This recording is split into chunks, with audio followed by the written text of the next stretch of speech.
Great news. The Drop with Frank and Brian is officially brought to you by Switch Suspension. Switch Suspension specializes in all vehicle chassis components. Lift kits, lowering kits, air ride suspension, wheels, tires, steering, and brake upgrades. They use all the best products from the best brands. And these guys are truck guys. You roll into their parking lot at the shop and they all drive custom vehicles. So they use their products that they sell on their own vehicles. So if you guys are looking for anything for your vehicles, whether you're just starting out or you just need some replacement parts or whatever, give them a call or visit their website, switchsuspension.com. We wanted to kick off 2023 in a big way. So we want to thank AccuAir for hooking us up to hook you up. Frank, heads up. What incarnation? Just kidding. We are giving away this AccuAir E-Level Plus kit.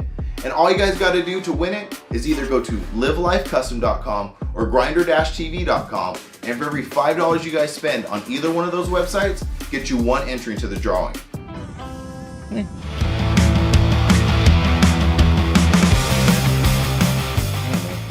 Got your coffee? Got your cold drink? I don't know why I find that so freaking hilarious. Hold on. My water's a bit warm, which I'm not too stoked about. Oh, why? Why is it warm? Yeah, no, when I turned on the faucet, it just came out warm. Does it usually come out cold? Yeah, ice cold. I have a well, so it comes out of the ground naturally. Oh. Naturally. None of that fluoride. It's just whatever's in the dirt around your Whatever's house. in the dirt. Whatever the neighbors are dumping in their yard, seeping into the ground, or whatever I'm dumping. Yeah. I mean, Yeah. I'm not. Let's just say our EPA practices are not up to par around here. Yeah. Yeah. But actually, no, that's not how aquifers work. But anyway. If someone took a leak in the mountains in the snow and that snow melted and made its way down the mountain, like through the ground into the aquifers to my well, and I drank it, then I would be drinking someone's pee.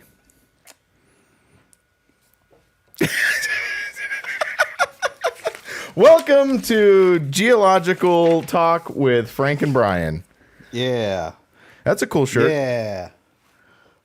I found it in my stash of t-shirts that previously did not fit me. Yeah, so it fits? Yeah. Is that a 3X? No. Oh, not yet. But it is a small 4X. It's like there's like Yeah. yeah. I know how that goes. It's a Gildan Ultra Blend. Oh, okay. So I think those fit a little bit tighter. Yeah, they're a little more, I don't know. Gildans are funny. Yeah. I went to a convention a couple weekends ago. It's called ISS. It used to be called ISS, and then now it's just called Impressions. But basically, it's just a convention for screen printers. But not only screen printers, like screen printing, embroidery, direct to garment printing. Like It's an industry trade show, essentially. it's the SEMA for the imprinting industry. Anywho, yeah, it was cool going there and like talking to the brands and manufacturers that actually make the garments and stuff. And do you remember how we were talking about all style 1301s? Like how they kind of went away, like they just disappeared. Well, they got acquired by Gildan. All Style did. Well, they got rid of the All Style branding, and now the American Apparel company now makes the 1301. So it's like the same shirt. Like I talked to the people from American Apparel, and it's the same thing. So Does Gildan own American Apparel? yeah.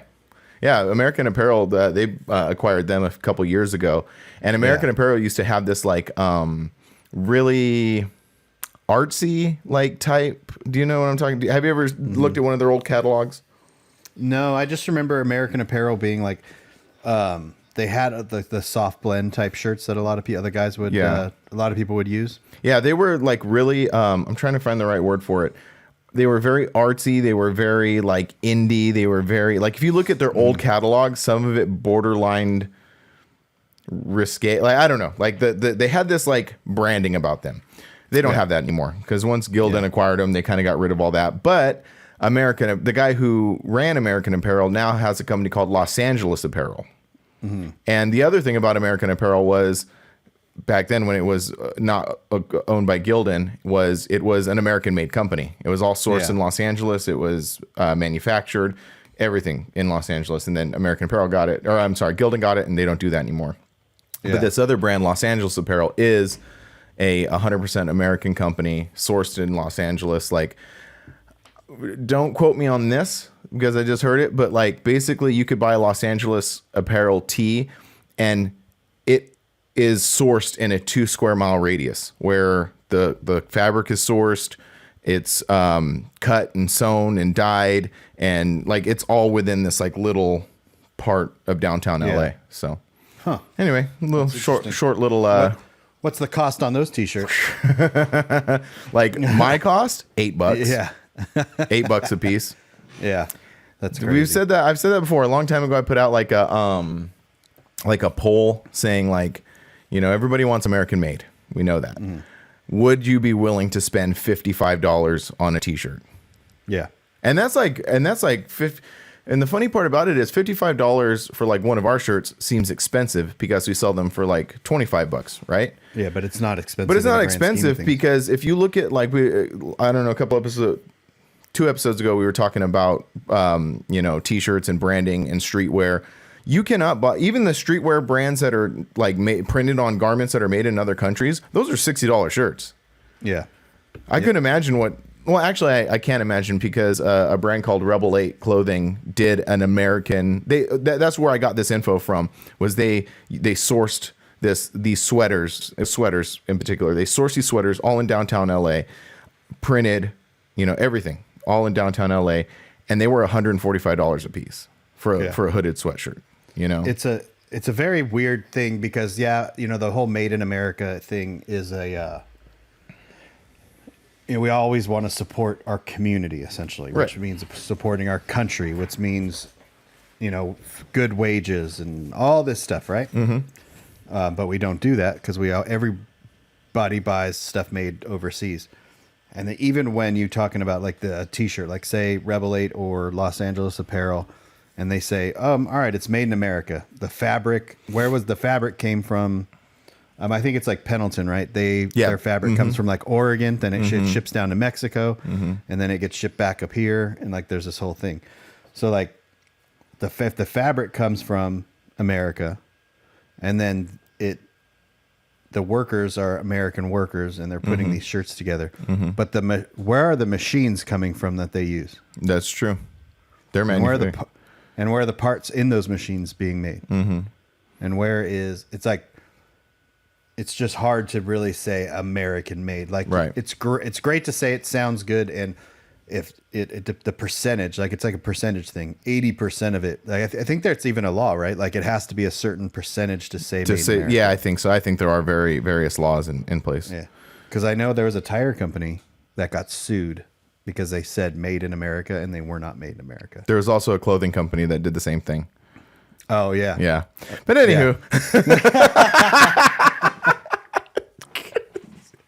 So it's funny because there's a clothing company out here in Arizona, and they sell hats with American flags on them, and they sell hats with you know, various very patriotic-esque things on them, and they're Chinese made hats or wherever they're made. They're not made in America, you know what I mean? So it's the industry, the Made in America industry is very interesting. Yeah, yeah.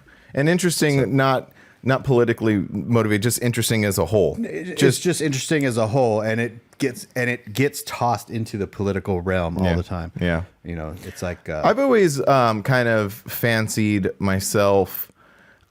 Again, not American made by any means, because I print on shirts that are made in Mexico and other countries, but I made them. You know what I mean? Like I printed them. I came up with the design. Me and Angie came up with the design. I printed them in my shop in Southern California. Like to me, I feel like that is a bit of a what's the right word I'm looking for? Like it is a kind of a cool thing. You know? Because when someone buys one of my shirts, which I have right here, this is our new shirt. Let me put that in front of the camera. And for our audio listeners, you got to come over to the YouTube channel to check it out.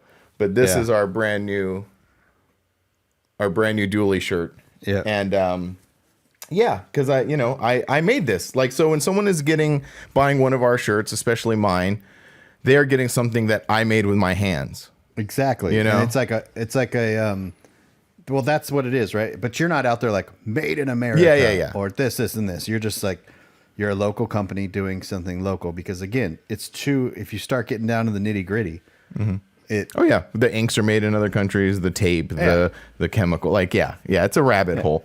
Yeah. It's a rabbit hole. Essentially, try to buy local is what.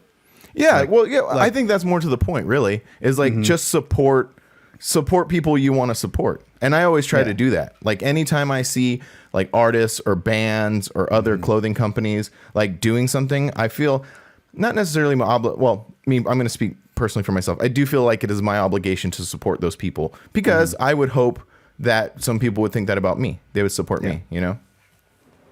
Yep. But so we got a brand new shirt. Really excited about that. I think over the next few episodes, I'm going to be coming in with some, little trinkets here and there that I've made, that I've been working on this week. It's February 1st.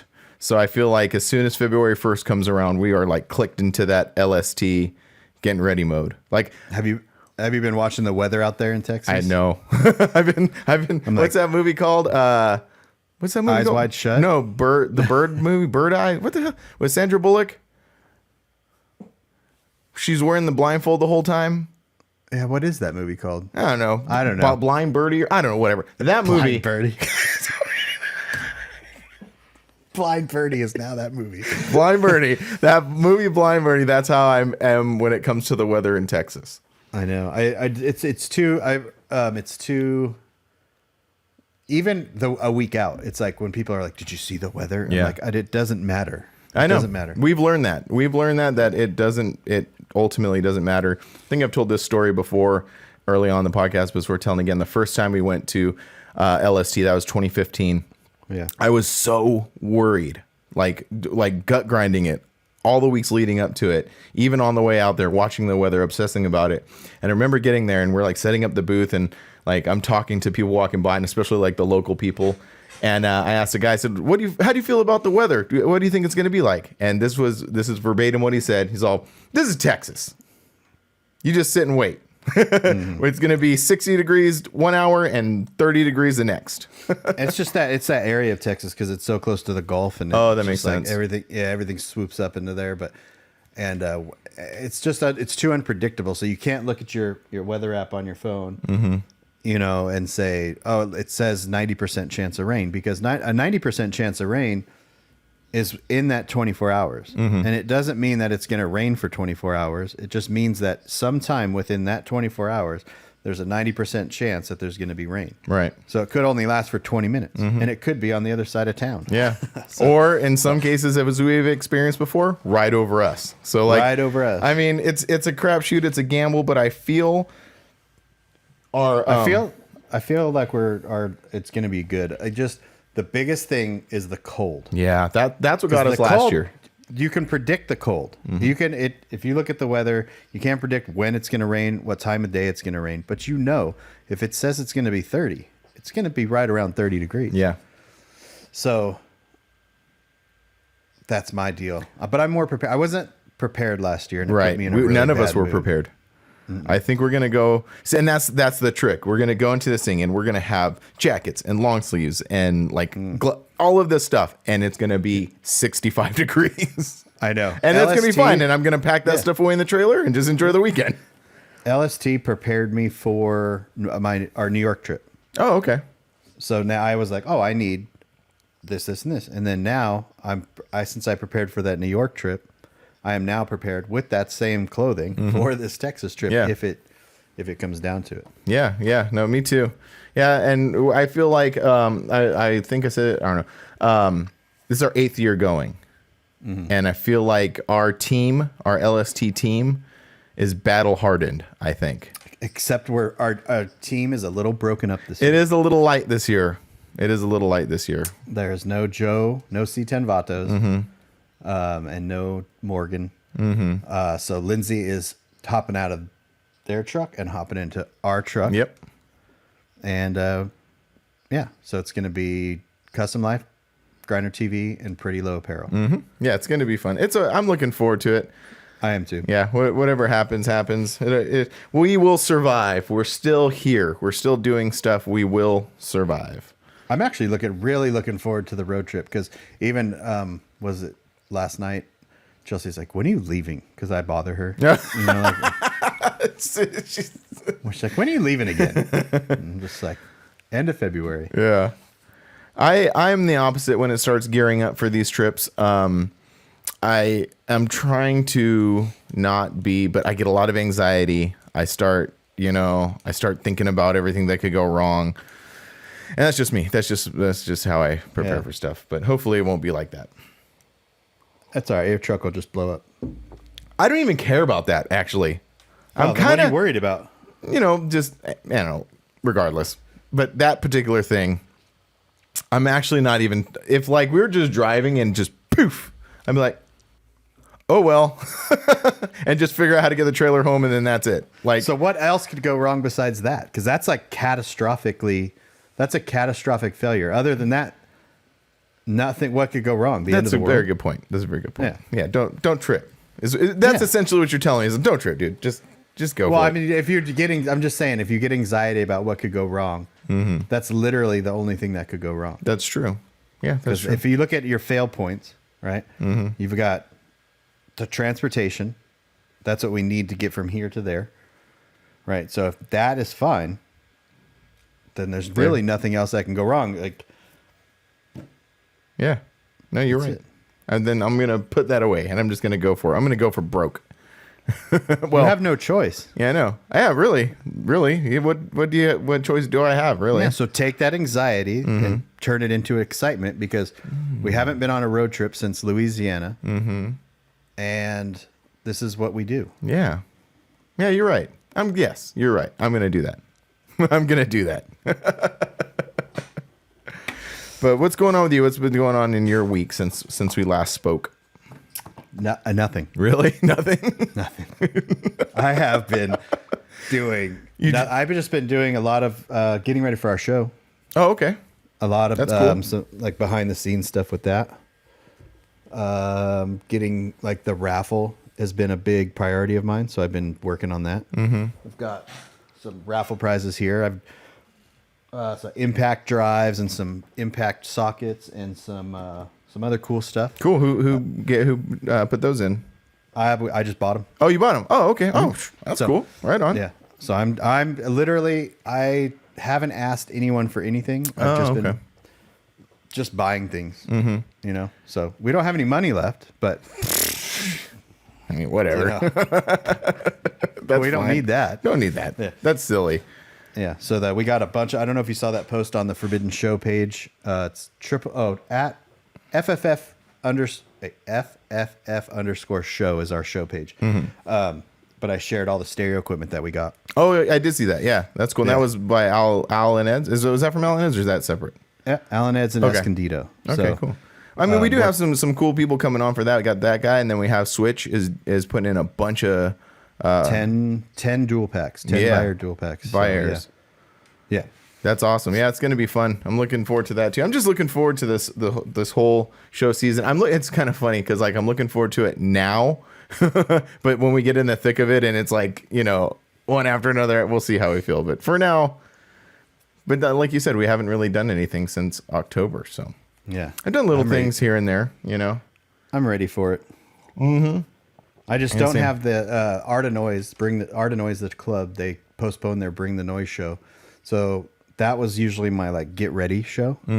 Set the Easy up, kind of dust off the bins, like sort through all, like get everything prepared for that. Now I have to do it here at the house, kind of like get everything prepared. So I was kind of bummed about that. But so that was postponed and not canceled. I think they're postponing it a whole year. Oh, so okay, I see. So not this year. Oh, okay. Yeah. Oh, that's cool. Oh, I was back to what I was talking about a little earlier about me bringing in little things to show off. So, you know, this week I was working on this dually shirt, bringing it in on this Friday. I think I'm shooting for Friday, but definitely by the time we film again, I'll have some drop merchandise. Oh, hell yeah. I'm going to show you later on. I'm going to put some mock-ups together Just because like we were talking about doing the small drop logo or the drop on the front and then a big D on the back. But I just want to throw it on, some mock-ups just to make sure that that's what we want to do. Yeah, for sure. Sometimes it sounds good, and then you like start to think about it. And you're like, I think it's like I bounced it off of Angie, and her first reaction was like having a big D on the back, and then because like usually it would be the other way around. Automatically, you would assume that it'd be like the what's the right word for like when you have like if you have Forbidden Fantasy, the big logo, and then FFF is like the secondary logo. Okay, that's a good way to put it. I guess, yeah. Okay, so so you normally would put the secondary logo on the front and then your bigger logo on the back, but I think it might look kind of cool the other way around. Yeah. But like I said, I'll mock it up and we'll see. Yeah. I should have 2 new t-shirts at LST too. It'll be the white OBS. It'll be obviously the truck that I'm building and then I have another one being designed. I'm trying to like get ahead of the game here and have designs roll out every 6 to 8 weeks. Yeah, that's awesome. Is Nick still going to do them for you or? I don't know. I'm going to roll through a couple. I need to really simplify these down. Obviously for cost reasons, and print reasons. If I can keep these at 3 colors, that's perfect. Then I can they can knock them out really fast. So, well, and the art's easier. The separations are easier. Yeah. Everything is much easier. Yeah. And not relying on, certain artists because not that they're not good, they're just busy. Oh, for sure. And I really want to get these things I don't want to sit here and wait for stuff. Yeah. Like I want it to be. No, it's really good being really proactive about it. I want to do the same thing too. I want to try to, because like I have so many ideas. It's just sitting down them and turning them into something. And the problem is like you have this OBS idea, and you're just like, hell yeah, it came out really good. And then you have another one, obviously dropping, and then it's like you drop those 2, and then you're just like, I did it. Now I can go sell them. And I want to get to the mindset where like, all right, I'm done with those. And the next day, I'm not resting. Like I want the next one to be ready to go. So like when I drop these 2 at LST, I want the next one, that next new one available at Mini Nats. And then I want the next new one available at the next show. Like I don't want to like get, I don't even know what the word is, but just stagnant. Yeah. I just want to like keep it going. It's the same thing with this Nissan truck. I'm just like, I'm already looking for the next truck to buy. I'm like, I need to keep going on this. It can't just stop. Yeah. No, that's cool. Yeah, that's a great mindset to have. I want to take that approach too. I want to be more proactive this year. I was actually had this thought. This is just a random thought that I had yesterday. So do not hold me accountable to any of this. Actually, don't hold us accountable to anything that we ever say. Literally nothing. Don't ever hold us accountable. Yeah. But I was like, we always talk about kind of like personal risk that we need to take to get farther. And I thought to myself, maybe some personal risk I need to take to fully focus on what I'm doing is not take on like customer work. Have like a few things that I do things for people for, but not like see what I mean? Like it's not a complete thought. That was my whole thought. Like maybe like because sometimes when I get ready for these shows, like I'm so stressed out because not only am I getting our stuff ready, but I also have customer work to work on and that, which is great. Are you printing every day? No. Well, what? So when you say customer work, like I just mean like for example, Uncle Joey just hit me up and said that he like I did some shirts for a friend of his for a dance studio last year, and I look, I'm immediately going to be hypocritical because I'm probably going to do this one because it's pretty easy to accomplish, but stuff like that. Yeah. So I'm in the same boat with client work, but I'm actually doing the opposite. I'm taking on more client work because it's allowing me to have the money to do this, to do more, like to throw the money at the artwork essentially, and, but bigger client work, I guess, like the small stuff is cool and stuff like that, but it's like, it comes to this like time thing, right? So if I'm going to spend 5 days on something, the money has to be good enough to get me through like the next 20 days without doing something. I see. It's really hard to like explain, but I mean, it's kind of the same thing, right? Like, do you want to like the time to spend to make little money? I want that same time, but I want to make more money. I see what you're saying. Because I need to spend the extra time on this other stuff, like building this Nissan truck and doing the time to do that, having the time to do that stuff. Do you think it'll ever get to like a tipping point where one takes over the other? Like as you build the brand and as you build merchandise and now you're starting like the Nissan journey and putting that together, do you think there'll ever be a tipping point where you just won't have time to do the client work? It's 100% the goal. Yeah. Well, yeah. Okay. Yeah. So yeah. Mm-hmm. Yeah, that's the goal. And I've trying to balance the two is hard. I don't think I'll ever not have client work.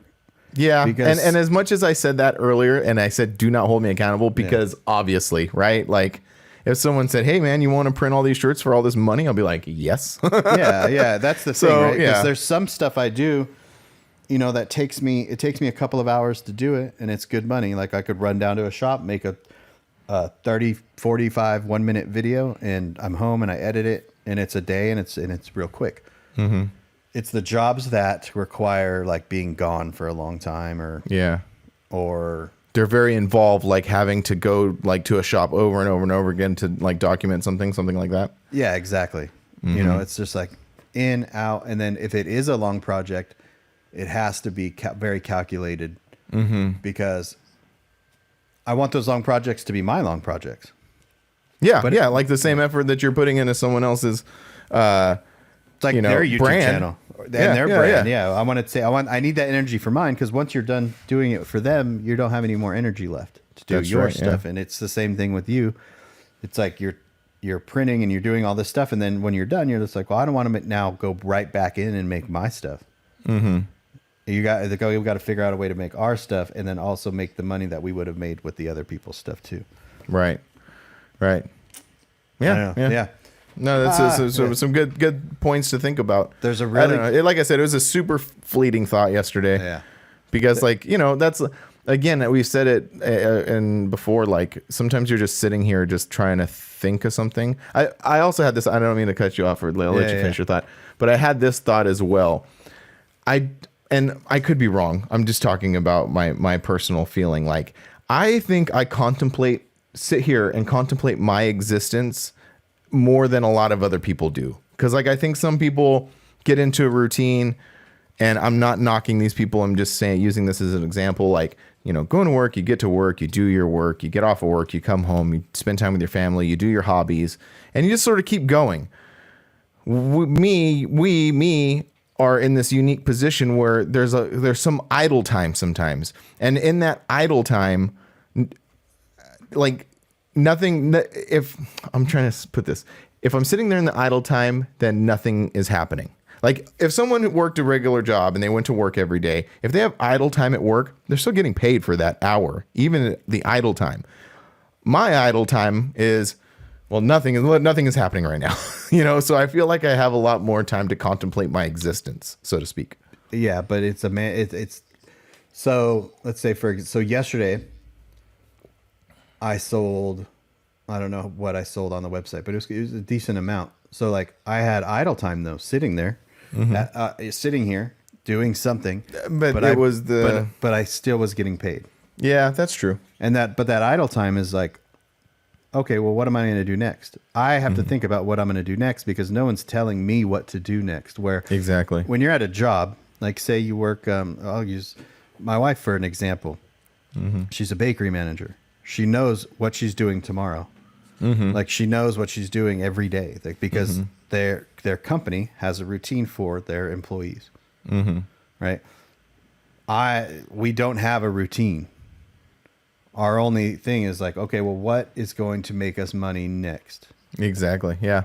Which is, I've lived my entire existence like that. My family has lived their entire existence like that. My dad, who is now 74 years old, that was his entire existence, was every day trying to think of something, throwing it against the wall, see what happens, you know? So I don't know. I guess it's hereditary. I don't know. Well, you're definitely a product of your environment. That's true. You know, which I'm not a product of my environment because my dad worked we lived in Riverside. He drove to LA every single day, 5 days a week, retired when he was 60 something years old. My mom worked for the county, retired when she was in her late 50s. And it's like, I'm the complete opposite of both of those because I left the job, the 9 to 5 and was like, I don't want to do that anymore. So I got to figure it out. Yeah. So it's like, that's every day. yeah, it's, but it's been really interesting lately, at least for me, like trying to figure out the direction, you know, that I want to take this all. Like the brand and just your just life, the brand, life in the general. life in general, man. It's been really interesting, couple of months. Yeah. The thought process. Yeah. Cause I'll get into something and I'm like, yeah. And then I go, oh, do I really want to do that? And then I'll go, oh, well, maybe I'll do this. Maybe I'll just not do any of this. Yeah, and do right. something completely different. Cause I am in a unique position where I can like, I can go work for, and make videos for other companies, you know, or get into something, you know, there's been opportunities that come my way where I can take my video skills and make content, not YouTube content or anything like that, but you know, like larger form content and like get paid for it. And then I'm like, do I want to do that? I know like, it sounds very enticing. But if I do that, then all this goes away. That's the rub. Because from my perspective, I could do the same thing. Yeah. I was just saying like, oh, maybe, you know, I don't take on any more customer work and concentrate on the brand, or I take on customer work forever. And you're right. This like, and then it's just me in the shop every day producing producing something for someone else. At the ISS thing, the trade show thing that I went with a friend, and you know, we're looking at different machinery and stuff. And her shop, she's got a screen printing shop too. And hers, like, that's what she wants to do. She wants to just, you know, it's my friend from the Venomous Pinks. And so she's, actually, now that I think about it, she has a very similar situation because she's in a band that is becoming more and more successful. Like, it went from them, and I don't want to speak on their behalf or anything, but it went from them, like, playing a few shows here and there to now constantly touring and going to Europe and all over the States. So now that I think about it, I think she will be faced with a decision as well. I don't know. I can't speak for her, whatever. Yeah. But my point is we were walking around talking and we were looking at like automatic presses, these gigantic, you know, $75,000, $100,000 machines. And obviously it's very tempting because it's this big machine. It can crank out thousands of shirts. But I've always known that looking at those, as soon as you step into that realm, again, this stuff is all gone. But at the same time, and I'm not like, so if your brand, like your goal for your brand, for Kustom Like brand, is to make t-shirts, sell t-shirts. Even if you didn't go to shows, make t-shirts, sell t-shirts, right? Oh, no, yeah. No, I was saying I don't know which episode we were talking about it, but I was saying like my ultimate goal is to go to shows, but not have to do the whole booth thing and just go to shows, create content while, like you were saying, like it's just selling stuff on the internet. This thing is generating. Yeah. It's just sort of like running. So you then your goal is to be a YouTube channel.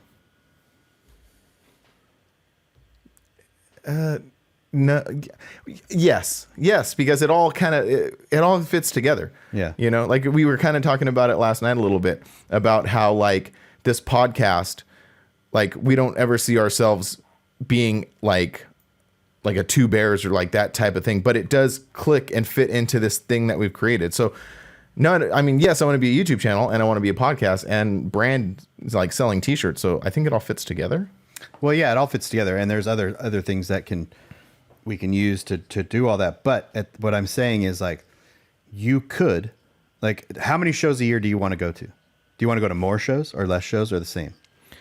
I think if my plan were to work out to where the website could generate enough income, I would go to more shows, because then I wouldn't have to, then instead of taking a week to go to LST with a booth, I could fly out to LST, make content, and fly home in a few days. But I don't fly. But you get what I'm saying? Yeah, no, it's just a thing where it's like, I'm trying to think, because I think about the same thing too. But I don't know if it would work like that. Like, I literally don't know if how well it would work if we didn't have booths at these shows. Because I don't think I'm trying to think is there a brand that you know of, like a YouTube channel that you follow or watch that does that? I mean, I know there are brands who are very successful who don't go to. Well, okay. Well, what about this, for example? Like, I kind of like latch onto these different brands and I get obsessed about them for a while and then move on. Yeah. So the current one that I'm obsessed about it's called Born and Raised, and it's this LA based brand. It's ran by a couple guys. They don't like. They're not. How do I put this? They don't go to something similar that we would go to. They don't go to a show to sell stuff. They merely say, okay, look, we have these things, we're dropping them this week. And they kind of like take it one step farther. They say, okay, we have these designs, we're going to drop them this week. And once they're gone, they're gone. And then we will shut the website down. And then in a couple other weeks, we'll do it again. But where are they promoting themselves? Social media. But are they going to physical locations to promote themselves? Not to No. promote. Like, so what do they do though? Like, what is their stick? What is their stick is what makes them interesting? What makes them interesting to me is one, you know how I am about California, Los Angeles in particular. Like, it's just a very LA based brand. Okay. So like again, it goes back to creating content. They create interesting content. They make these these videos of like they did one recent. Oh, and they do a lot of collab work. So like they recently worked with Mr. Cartoon, and they did this. And actually, funny enough, they did this collab with Mr. Cartoon, and they went down to Elysian Park near Dodger Stadium, and they shot this video, and it had all the new Minis guys in there, like with the bed dancing and stuff. Oh, and yeah. That was, I remember that. Did you see that one? Yeah. Yeah, so that's what they do. So they don't go. That's what I'm trying to say is like we go to shows to sell our product. They don't do that. They don't go to a store. Yeah, but what we do, so we go to a show and make a show video, right? That's the thing. But in order to, like, this is just my opinion. In order for the website to take off the way that, like, say that company's website takes off and sells merch, you would have to go to a car show a week. To create content. To create enough content for this whole thing to like actually like the gears to really get going, to make enough income to where you didn't have to go to shows to sell merchandise. I see what you're saying. Yeah. You know, because this is all my thought process in my head of what I'm going through with my brand. It's because if I go to a car show and I don't make a video and I just sell merch, people are buying that merch because like they saw the YouTube channel and all this stuff. Let me try to rephrase that. Like, if I'm not constantly making content, nobody knows what Grindr TV is. Right. So you have to constantly make content in order for that. So but it has to, in order for it to scale up. Right. Because where I'm at now, I want to scale it up. I want it more or different, you know? So in order to do that, do you have to go to more events or go to the same events that we go to now? Right. And it makes me wonder, because like I'm really trying to chew on what you said about this particular brand that I'm talking about, like what makes them so successful. They are creating content. They are making a lot of content. But what's the content about? Yeah, that's what I'm really having a hard time explaining so it's it. interesting to you because like I watch things on YouTube that are interesting to me. So I watch a lot of travel stuff. I watch a lot of camping stuff.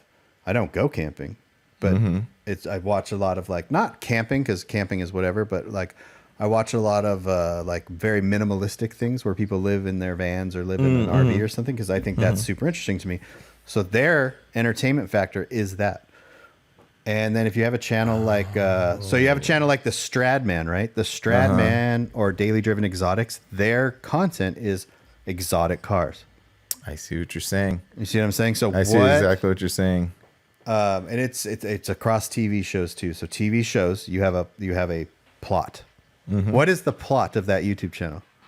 What is the plot of the brand? And I know, and I'm starting to process and understand what you're saying. Yeah. So back to the Born and Raised brand, that is their brand, is being from Los Angeles, living in Los Angeles. So what they do is, and now I'm clearly seeing what you're saying, is they create content based on that city. Yeah. Photo shoots in front of graffitied walls, lowrider cars, kind of like gang culture, like that. Now here's the question. What is your plot? That's a good question. So my plot is, okay, I'm not like absorbing everything you're saying. See, Brian, I do pay attention. It just takes me a minute to get there. Well, and this is not like, this is me trying to understand my plot too. Yeah, no, I get it. Right? I get so it. I'm talking through it. Yeah, I get it. So yeah, my plot is creating truck content. And to do that, like you said, you have to go to more shows to create more truck content. Yeah. And if you want, I get it. So is your plan now, we got, like, if you look at your show calendar, how many shows are on there? I think 6 or 7, I think we said. So or more. Because like total shows going for this year till December. I think between 7 and a dozen, maybe. Okay, so let's say a dozen on the high end. Okay. Is a dozen shows enough to create enough content to create a buzz around your brand for you to survive on? I think so. And I'll tell you why. Because the show, we're focusing on the shows pretty hard, but also creating content is exactly what you're doing. Building your Nissan is you're creating content. Well, Me doing stuff with my 4Runner is creating content. Yeah. Like, and then like what I'm, and you're kind of learning this too, because you said it, like, we have this, we go to a show, we gather all this footage, right? We come home, we dissect it, we stitch it back together, and we present this story to somebody. But we still have this giant catalog of other stuff that's happened. And you could take that giant catalog of stuff and you can dice it into many little things. And like you were saying with all your LSD footage, like you can drop a bunch of reels leading up to actually going to the show with all of the content you've curated over the years.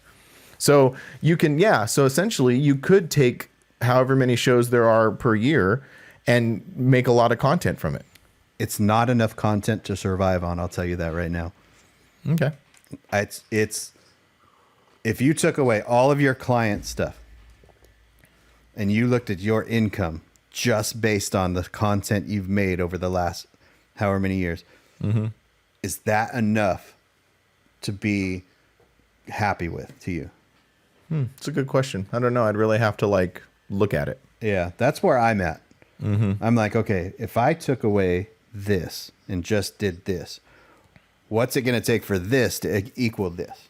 You know what I mean? Because like I'm content with my clients and my YouTube work and all this stuff as a whole. Like I'm very content in it. I can get by.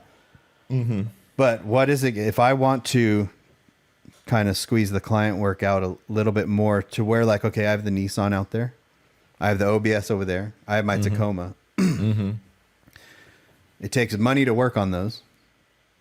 So in turn, I'm hoping like, okay, we'll take the Nissan, for example. My goal with the Nissan is to make a Nissan t-shirt and get people excited about the Nissan content, sell the t-shirt, sell the Nissan, OBS, make an OBS t-shirt, make OBS content, make income from that, sell these vehicles, buy a 89 Toyota pickup, make content, make a t-shirt, sell that.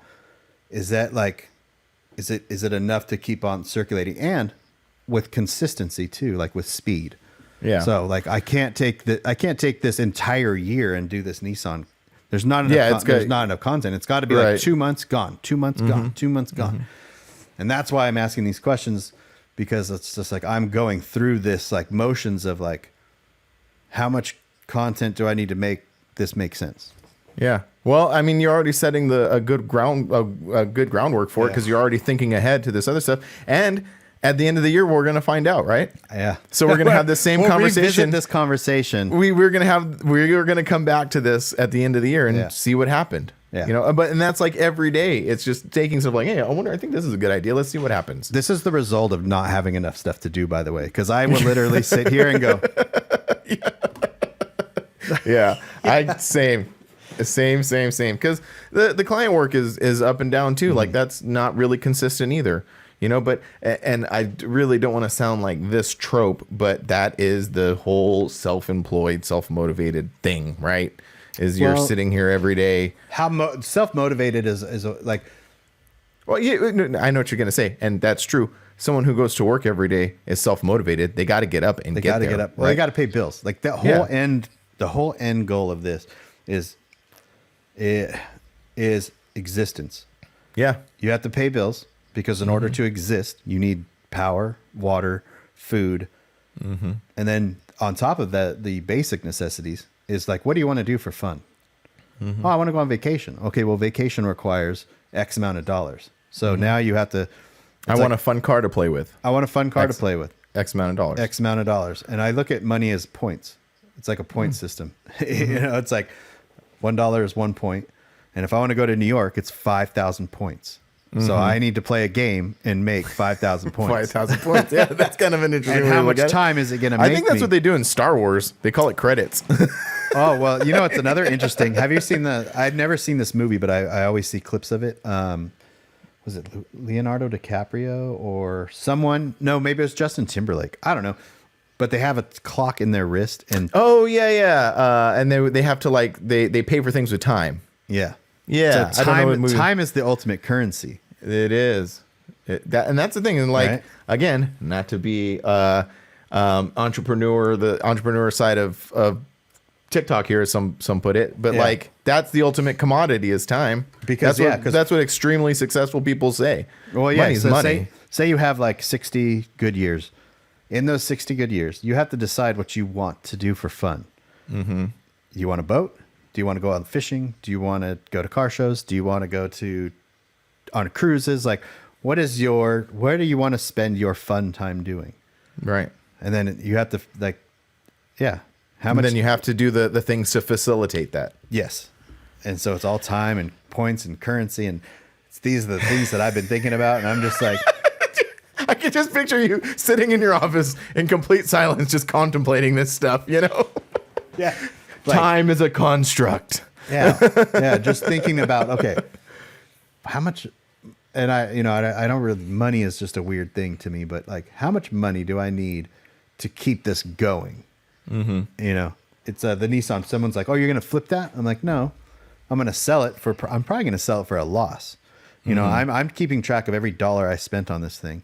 And I'm going to make that a public number. Like I'm going to say like, this is how much money my speed sensor was to install it in this. And this is how much money I spent on a catalytic converter. And this is how much money I spent on this.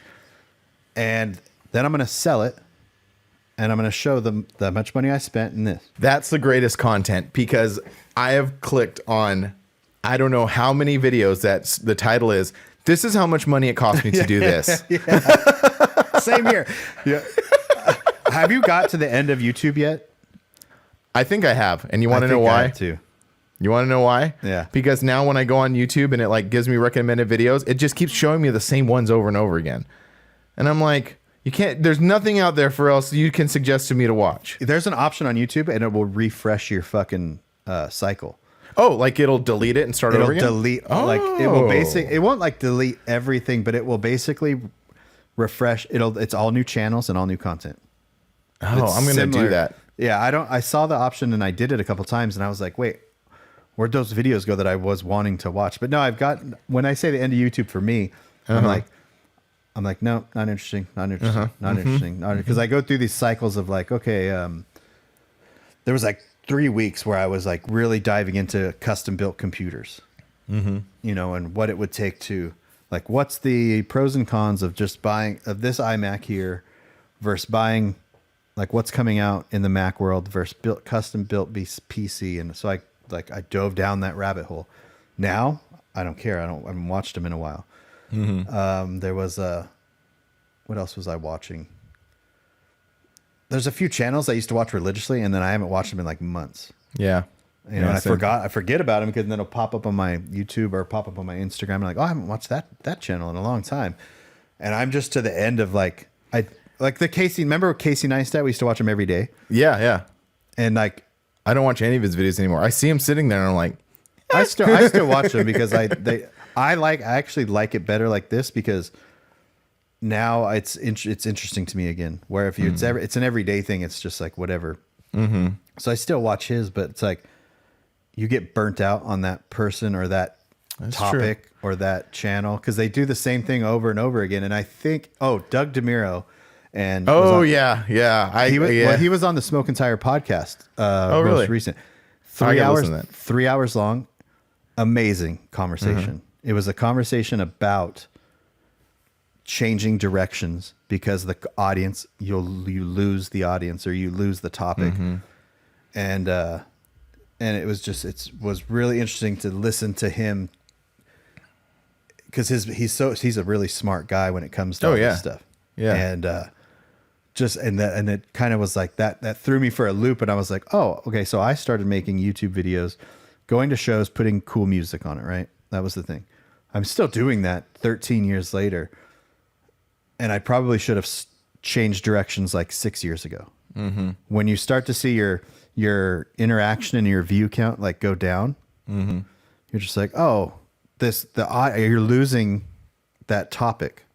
You got to like recharge. Yeah, no, that makes a lot of sense. Yeah, that makes a lot of sense. And that's what, when you remember earlier, you asked me, what have I been up to? That's what I've been up to. That's what you've been up to. This is what I've been up to. A lot of thinking. Yeah. No, definitely. Yeah. I never mind. I lost my thought. I had a thought about that, but I lost it. But yeah, it's interesting. But have you ever found yourself also on YouTube? Now I remember what I was going to say. Okay. Yeah. I'll get back to that thought. Do you like listen to you talk about that stuff and listen to you describe it? I almost worry, like, is that us? Like, do you think people listening to this will be like, oh, these guys again? Don't forget, like, hey, we're on episode 40. This is episode 40. Oh, wow. That's pretty awesome, huh? Wow. Yeah. Yeah. That is cool. And you know 40 weeks in a row. Well, here's the thing, and this is where it goes back to you can pay attention to your audience, but at the same time, if you pay attention to comments and everything like that, it'll just ruin you. Oh, I know. Because there are people that have probably been like, oh, I'm not even watching these guys' channel anymore because all they do is talk. Or when I posted like the Nissan content, people might not watch that because they like the show and the music content. But I'm looking at a bigger picture. I'm not looking at like to appease every single person. Right. I think what it comes down to is what you want to do, what I want to do, because that's we talked about this the last episode, because that will shine through. Like, I'm doing this Nissan because it's fun. I'm not doing this Nissan because I want to get more viewers. I'm hoping that showing what I like doing will get more viewers. Right. Well, and like I've said before, the audience is very intuitive. So if you're getting bored, they can tell you're getting bored. You know, and they'll be like, oh, well, maybe not like out loud. They won't be like, oh, this dude's bored, I'm done. But maybe subconsciously they'd be like, well, it's not really into it. Yeah. And if you start to make content just because you feel like you're forced to make content, because like you're just like, oh, this is what's going to get views, so I'm going to do it, even though I really don't want to. Now you have a job. And now you might as well go work a 9 to 5 and make as much money as you possibly can. That's true. And I bet you that happens to a lot of people. Oh, 100%. Like influencers and those type of people. Yeah. It must get like that. Yeah. You have to want to do what you're doing to make all this happen. Yeah. No, I totally get it. And lucky for me, I still am passionate about it, still fired up about it, like I still like it. But like we've said, we've discussed a bunch before, but it's like finding exactly what you like about it. Because I'm like the same way, like the show coverage stuff, like gets repetitive, panning, music. So I'm like trying to focus on exactly what I like and what I like to show off and just do that more. Yeah. So I'm still like, I'm on the right path. Like I'm figuring it out, but I haven't gotten exactly where I want to be yet, but I definitely know where I want to go. Yeah. Yeah. I'm that with videos. I already have a plan of attack for mini nats. Don't really have a super big plan for LST as far as the content I want to make, but I have to do something because I'm not going to walk around that show for 3 days and just film stuff to film stuff. I need to make you need a plan. Like you want to have like you said, a plan going in. Yeah. It's not going to be a 15-minute long video. It's going to be like a 4 or 5 minute long video. Or I don't know. It's really going to be whatever it comes out to be, but maybe maybe that's the secret sauce right there, is stop like giving yourself these expectations on what it has to be and just produce something, and it is what it is. It is what it is. I like that. Yeah, I like that. that's where I started. Yeah. I was like, that is what it is. That's where I started too, because like, I'm like answering my own questions here because I do that all the time. yeah, because like, you know, I said I want to focus on stuff that I like and what I like showing off. And if I think about my very first videos, as I'm making them, I am already like, how do I put this? It's kind of an abstract thought, but bear with me. In my very early videos, I was thinking about the person that I was showing it to and excited to show them like, hey, look how cool this thing is. Like, look at what we're doing. Look how cool this thing is. That's the passion that's the drive that I want. I want to like, and that's why I really want to feature more stuff like actually like cruising and like rolling stuff and just seeing these things actually work. Cause it's one thing to see them sitting there statically and just kind of admire. And that's one thing too, like you sitting there statically watching them as art, but then to see them actually do something is pretty interesting. And by what I mean by doing something is just that same truck, just like really just, you know, going fast, super low, you know, like just stuff like that. Anyway, Yeah. I answered my own question. Yeah. What to focus on. Yeah, it's a lot. It's just one of those things. I think, but I'm at least to a point where I've been doing this so long. I'm like, what's the next step? Mm-hmm. What is my next step? And I'm hoping that this Nissan is the next step. And I'm excited for it. Yeah, the amount I'm of excited for you. Yeah, me too, man. I'm stoked. Like, it's funny because I'm like, okay, I'm in this this point where I bought wheels for the truck, but they're at my buddy's machine shop. So I have to wait on that. Mm-hmm. And then I got a couple of things and I have to like wait on these things. And I'm like, yeah, you just want to do it. You want to get I just want to get it done and then get it over with. It's all not get it over with, but I want to get it done, get in it, drive it to a show, sell it, and get on to the next one. You know, you're doing and I'm doing what we've kind of said a bunch of times before is like we're building these like the 4Runner. Don't plan on selling the 4Runner, but you're creating these characters. Like this Nissan is a new character and you're creating this like little world around it. Mm-hmm. And then the OBS is the same thing and your Toyota and then whatever else you get that you're going to build, they become, it's like, you know, a really good example of it is that, and forgive me, I haven't really watched I've seen a couple of episodes of his stuff, but that Put in Fab guy, like, I mean, that box truck thingy, you know, but that's intentional. And even the 4Runner was way back in the day I've said this before and I'm very honest about it. The 4Runner is intentionally built to be that because people like it. People are excited about it. And that makes me feel good too, because people are like, hey, that's pretty cool. And I'm like, hey, thanks. That came out of my brain, you know, the best example I can tell people or think of what is in my brain and your brain, I think right now is like, if you ever watch Roadkill, and I know most of our people that listen to this or watch Roadkill, all of their vehicles ended up being characters. So they took a Datsun, a super ratty Datsun 280Z. And I think they LS swapped it. I forgot, but it was really ratty. They ended up calling it the Ratson. And then they had a Mazda with a big V8 in the back that ended up actually getting stolen when they were in Blythe. That became a character, even though it was gone. And all these cars that they make become characters. And that's what I'm not trying to do that because my stuff is not going to be, obviously I don't have the budget like they do for anything like that. But the sentiment is there. Yeah, the sentiment is there, exactly. And I want to, like, the Nissan is going to be on a t-shirt. It's going to be a thing. And then someone else can enjoy it. Same with the OBS. The only ones that like I'm not going to do this to and sell would be like my Tacoma. Right. That's going to be like same thing with like the 4Runner for me. Yeah, same thing. Yeah, same thing. Because I want to take that Tacoma and really like, I want something fast. And I think that's going to be like, I want that truck to be my like fast truck. I want to do some motor work to it and all that stuff. So yeah. And how cool is it for the person who actually ends up with the Nissan? Now they have this whole catalog of stuff. Yep. Like, hey, check this out. This truck was like featured in all these videos and look, it's on a t-shirt. Like, come on. You know, like that's it's pretty all part cool. of the plan. It's all part of it's by design. That wasn't arbitrary at all. All of this is going to add at least $250 to the value of this truck. Yeah. Or what would be even funnier is like we're like getting excited about this, and the person who buys it like, I don't care. Yeah, whatever. I don't even know what's the Grinder TV. What's Grinder TV? I'm doing so. You know, we talked about Barrett Jackson a little bit, which we can. Yeah, We're already an hour into this video. Yeah, we into can this pick one. that up later because We can pick that's that up one later. thing. But whatever, it's Super. fine. I was telling Joe, C10 Vatos Joe, I was like, I'm gonna take my OBS and across the block next year, but I'm not gonna fix the oil leaks or anything. I'm just gonna. They have a camera on the bottom at Barrett Jackson, and it rolls over, and you can see them. Imagine like you're looking at the bottom, and It's it all- rolls over the camera, and it goes bloop.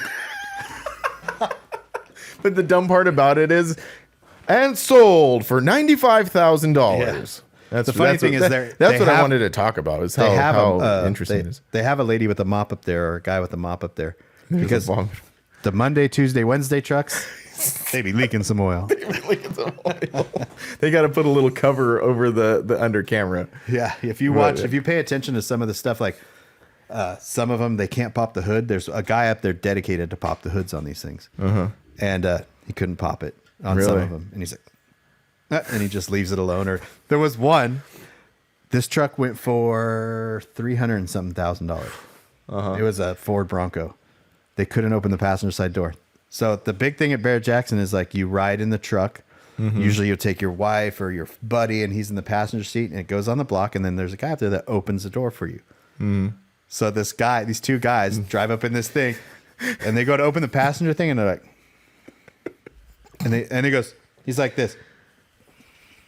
And he can't open the door. And then you just see the guy go, and in my head, I can just remember when we took Frank's truck over the block last year. And the hood wouldn't stay up. Oh, really? No, because the hood on these is so heavy.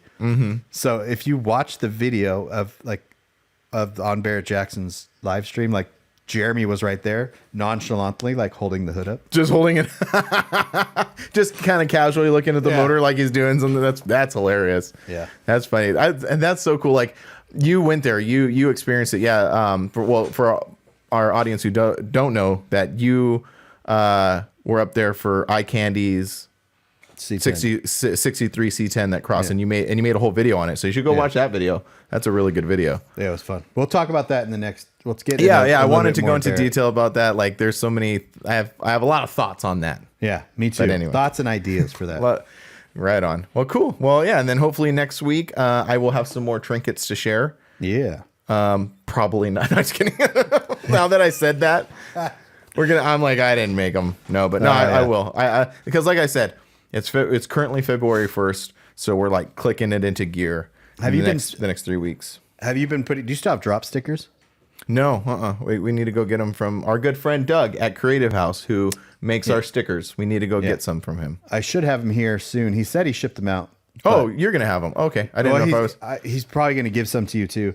Okay. But I told him, I was like, I need some because I want to put them in the stuff that I'm shipping out. But Yeah. I haven't had them in a while. So yeah, Creative House, who makes our stickers, and if you need stickers, hit And he them makes up. like all of our, like any Custom Life stickers you get, he makes all those.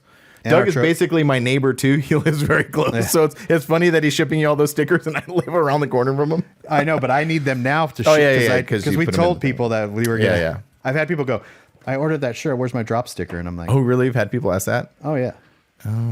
No one's asked me that. That's only one person that's asked me. Not Oh, okay. when I say people, I'm like the one It's- T-shirt that I sold 2 weeks ago. No, I'm just Right. Right on. But also, AccuAir giveaway.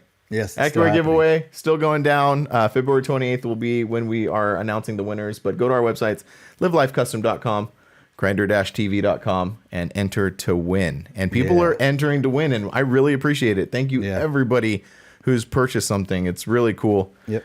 Yeah, it's awesome. Thank We're you gonna very have to much. we're gonna have to get some more of this AccuAir stuff to give away because it's really working. It's out. it seems to. I've definitely noticed a correlation between quality of prize and sales. So Yeah. Or type of prize that can be used on multiple vehicles. that's also true. Yeah. So I think I need to call Switch actually and get our next giveaway. Switch, our presenting sponsor of the Drop of Frank and Brian. Thank you very much. Switch Suspension. They're Yes. gonna hook. We're gonna work out something with them to give away. Might be a Yeah. dual pack. Might be something like that. So Right on. Cool. All right. Well, we'll see you guys next week. later. Later.